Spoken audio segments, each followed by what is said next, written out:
Free will and predetermination, the age-old question. How can it be so paradoxical, right? We can actually understand it a bit looking even in this week's portion, but in general at the Torah. We see in this week's portion of Vayechi that 70 soul descend into Egypt, all the children of Israel. It's interesting that it's singular, right? Soul, nefesh, not nefashot, plural. And the idea is that just like a tree has the trunk, and then from there it spreads out into many branches, our sages tell us that in every generation there is an all-inclusive soul, a messianic type soul, that is like the trunk that includes within it all of the children of Israel. In fact, Rashi says that the righteous man, like Moshe Rabbeinu, is the very head of the people, is the eyes of the people. It directs the entire body. So the trunk is there, and from there branches into 70 root souls corresponding to the 70 nations of the world. The idea is that all of the children of Israel, even today, being in the millions, actually all fall into 70 root souls. And those 70 root souls are supposed to be guardian angels, so to speak, of 70 nations, of each nation, being a light unto them, instructing them, being spiritually connected to them. Now, we think usually that how could it be that God is all-knowing and yet we have free will?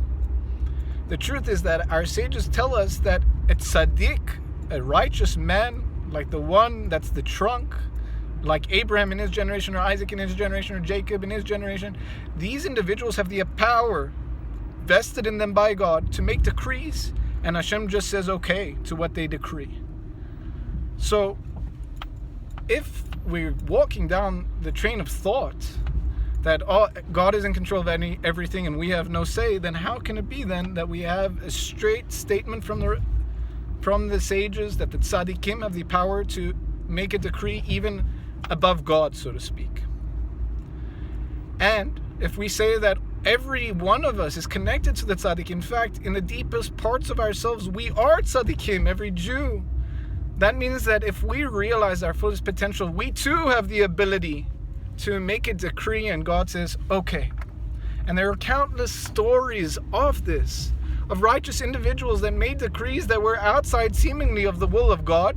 Nevertheless, He gave them the ability to do so. One very well-known one is the story of the Baal Shem Tov, that the Baal Shem Tov, there was a couple that couldn't have children after a decade, and the Baal Shem Tov saw in Shemayim, in the heavens, that they were never destined to have children. It was just something decreed from above.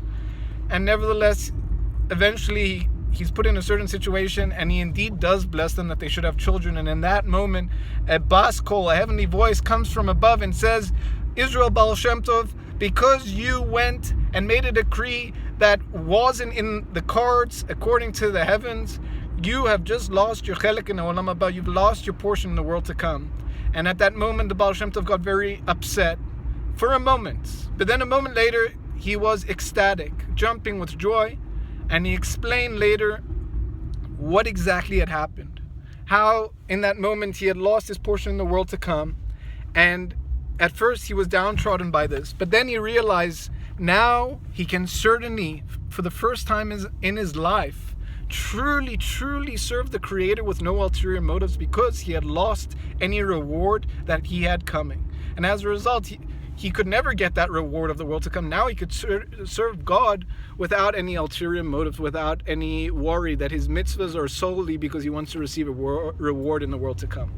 So we see here a great example of how a tzaddik, and again, in our core, va'amech kulam tzaddikim, we're all tzaddikim, we have the power to change the course of what the heavens have dictated, and that shows very conclusively that we do indeed have free choice, and free choice is one of the powerful things that differentiates man from all other creatures. May we use it wisely.